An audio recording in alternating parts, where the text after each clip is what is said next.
Hello and welcome to the next episode of the Budget Show with Business Standard. Today we are going to be speaking about the real estate sector, home loans, and a lot more. Let me begin by welcoming our guests today. We have with us Mr. Anshuman Magazine, Chairman and CEO, India, Southeast Asia, Middle East, and Africa at Commercial Real Estate Consultancy CBRE, and my colleague Nivedita Mukherjee, Executive Editor, Business Standard. Welcome to the show, Anshuman and Nivedita. Thank you. Thank you for having me. Thank you. My first question is to you, Anshuman. The real estate sector has been asking for an industry status. Could you tell us a little bit more about that? And is that, do you think that something like that would come up in the upcoming budget? I think that industry status has been talked about for a long time. Primarily, the real estate sector needs to be defined because it's a very wide sector. That what was demanded was that the housing sector at least should be given infrastructure status or industry status. And the reason for that is that allows cheaper funding or a lower cost funding from the banks, because if you come under infrastructure status. And that was, so really, I'm not sure the budget can address that, but that's overall that different segments of real estate, because end of the day, it is also part of infrastructure and it requires lower cost of funding. So that was the background to that. Nivedita, would you want to weigh in? Yes, I agree with Anshuman. It has been a long pending ask rather, and budget could give some indicator, especially at this point when, there is so much distress on jobs and consumption, and real estate is a big job creator. If you look at the numbers, in the last 10 years, 30 million jobs have been created by this sector alone. It is also an important constituent for the GDP of the country.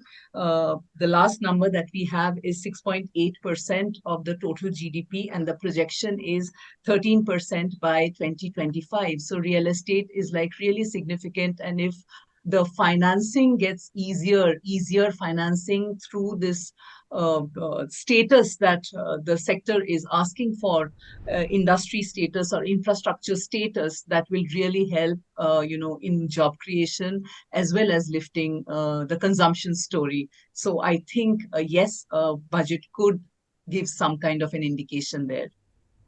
You spoke about financing of the real estate sector, and since we are on the topic of financing, what do you expect happening on the home loans front? Will we see some kind of tax concession? What is your reading, Anshuman? Well, I hope so, although I'm not sure because, interest rates are a factor of many,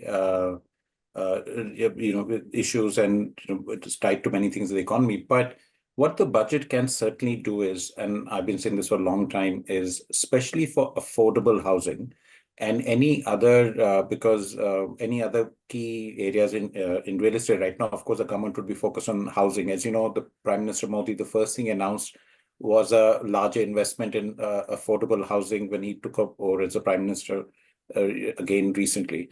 So I'm hoping that for affordable housing, there is some subvention for housing loans, because at the end of the day, budget is a fiscal exercise, and one of the main, I would say, functions of this budget is how to stimulate demand, right? And how to stimulate demand by giving fiscal incentives or fiscal interventions. So in this case, if the budget would say, look, this is affordable housing, we would give a lower interest rate mortgage rates.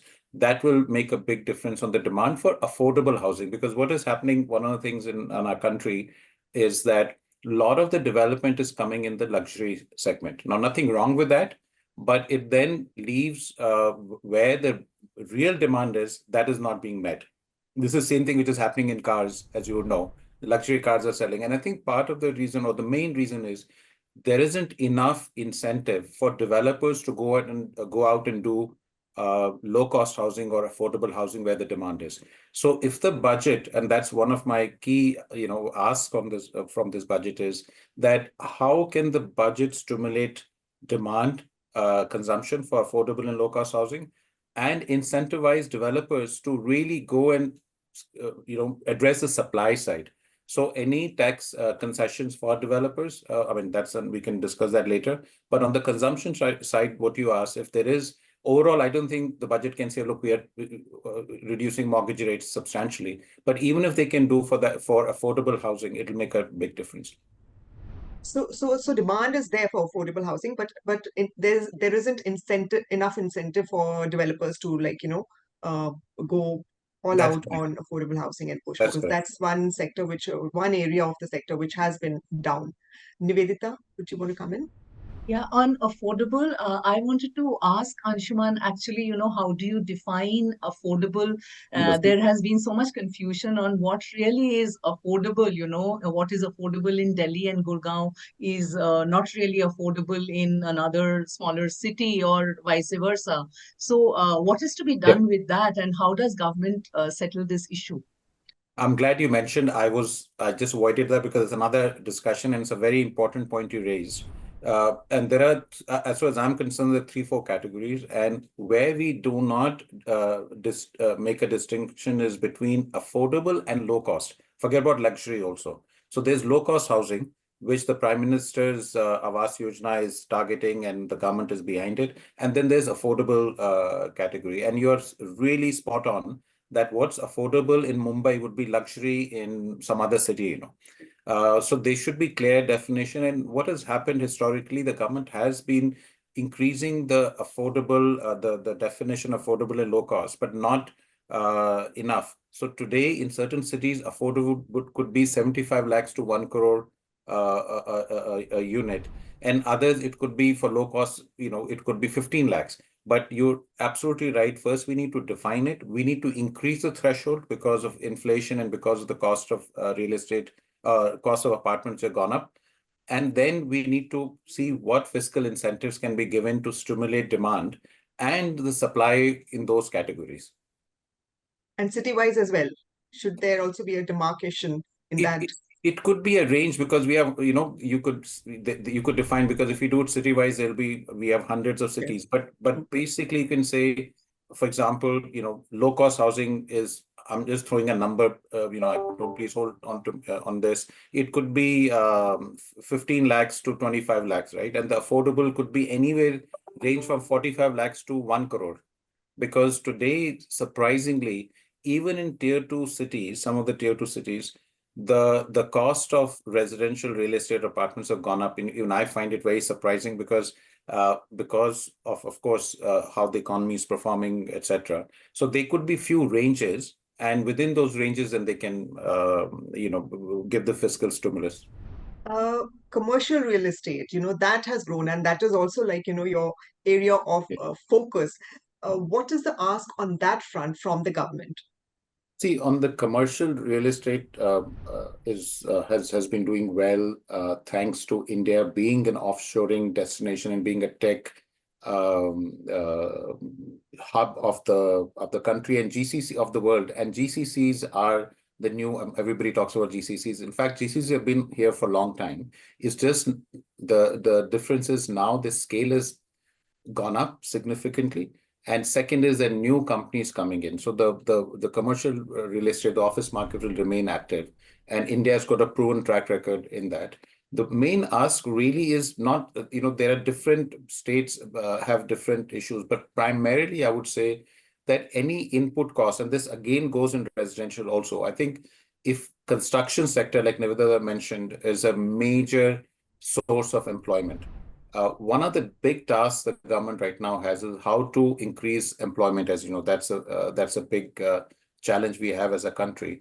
So even in commercial real estate or in residential real estate, how can we make the input a more bit cheaper? So be it steel, cement, the GST, although GST will not come in the budget, but any other tax benefits which can be given, where the cost of construction becomes less than before. And the other big challenge, again, budget, because budget can only do that much, but that's the only time we talk about the economy so extensively. I think one big challenge India's or main cities are going to face is the cost of land has gone up significantly. And that's not a good sign as far as I'm concerned. Because one end you could feel really good, you invested, the prices of land went up. But I think that cost of land is not only for commercial real estate or residential, but our factories, hospitals, anything we have to build, hotels, that will come on that land. And how do you, really look at that? How can we increase the supply of land for development, be it any development, so that that's one other, incentive which is required for people, developers to go into not only low cost housing, but doing any infrastructure development. And that can only happen, which the budget allocates budget can only allocate money on the infrastructure development. And more we develop that infrastructure, I think we'll get more land for development. So I would say broadly, that is one major area where the government should address that, and land, like I said, even if the manufacturing sector, anything we do in India, we need land, or anywhere else in the world.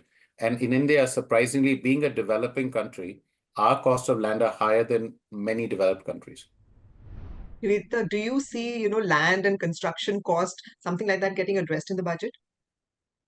Yes, I think it would come up in, whether it would be really in a concrete way. I'm not so sure, but it is going to, get some reference, some mention in the budget. And like Anshuman mentioned, real estate is not a standalone sector. It is like all encompassing, actually, whether there is construction happening for manufacturing, whether it is for semiconductor, anywhere, any plant, any factory, it is all about real estate, whether it's land cost. Budget, I think, will address some of the pressing issues in the sector. And, we were talking about employment. So if you look at the total workforce, real estate actually makes up for 18% of the total workforce. So that is like really significant, and it cannot be ignored, I think. And another thing is, Anshuman mentioned GCC and commercial real estate. So that is a very, very important segment and really in focus. So I think budget will take this up. Anything on the industrial logistics sector and the retail sector that you would want to, speak about? So industrial logistics sector, especially logistics, has been really an active part of real estate since last 3 years. In fact, I would say the most active in something new coming in, and the supply coming in, the quality of logistics is really improved. And the part of the reason, of course, is there's huge demand. We did not have organized logistics before, third-party logistic companies. As retail and manufacturing expands, so it really helps. And of course, e-commerce are the three areas which have really triggered the logistics supply. And I think it will continue for some time. There may be some specific state level taxes which which I don't think the budget can address. But overall, as long as the infrastructure, the budget allocates money to infrastructure, building roads, power, etc., it will help this industry. Retail specifically has started picking up post-COVID. It got really hit during COVID time. And what is interesting, the retail side, is that the maximum activity is happening in tier 2, tier 3 towns and cities, which was not the case before, which also shows that these cities are coming up and the consumption is improving. And I'm sure, again, in the retail industry as such, there would be some tax, incentives. Again, I think fundamentally it remains the same. What can budget do to stimulate demand? And that it's the trigger for everything else, So if that means that they need to reduce some cost and some taxes, which will make it cheaper for people to buy. And on the supply side, again, any fiscal incentive for them to really go out and expand. I think that's what the budget can do. And I hope the budget announces that, because right now there's a good momentum, but we need to increase the pace. Can I come in there? You were talking about the consumption story.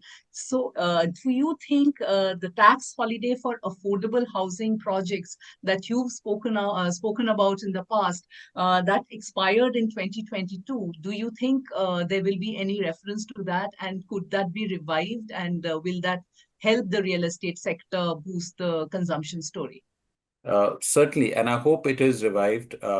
I think government clearly understands that they need to do, especially forget about anything else, increase employment, right? And anything in housing has a multiplier impact in many industries to provide employment. So I hope, at end of the day, this tax incentive is not some kind of, as far as I'm concerned, a favor. It really stimulates demand, and the government benefits not only because of employment, but all the other taxes you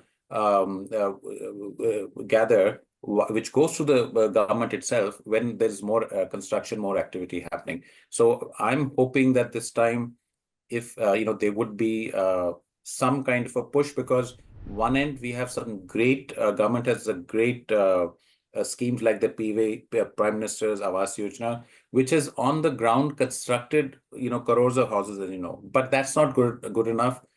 We cannot reach the targets till the time there is a public-private partnership where government is investing and the private players get enough incentive to be there to meet that supply. So I'm quite hopeful that budget will address that. And Vinu, should we talk a bit on the regulatory side, since RERA has been much talked about Correct. subject, and Anshuman, would you like to throw light on that? Yes, and it's helps the sector too. Yeah, RERA has been really fantastic as far as I'm concerned, because there were a lot of, I'm sure the market was anxious when it was coming in, but all the statistics have proved that because of RERA, investment in our real estate market has gone up exponentially.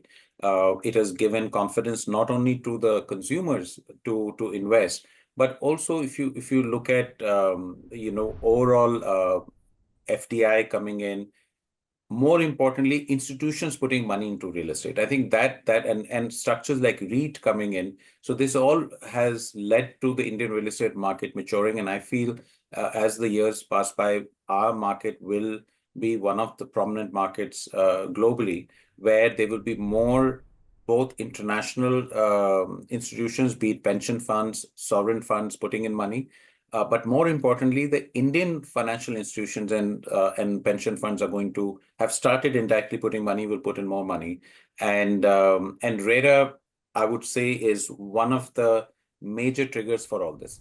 I was just saying that real estate builders are often called the bad boys. That's how people look at them. They are the villains.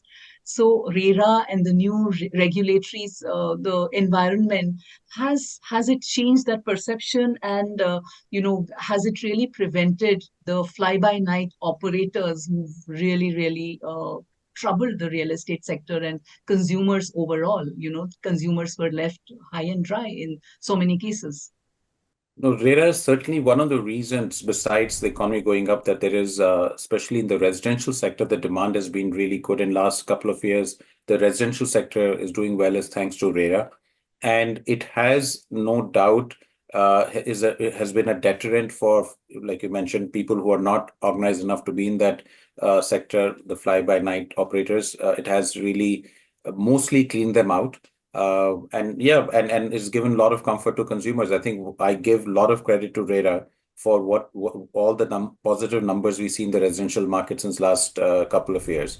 And bottom line is, it's made a huge difference, and it is slowly improving the image of the real estate development sector, no doubt.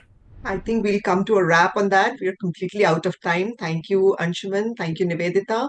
We will be back again tomorrow. Tomorrow we have a special show on budgets over the years. So please tune in for that. Thank you for watching. Thank you.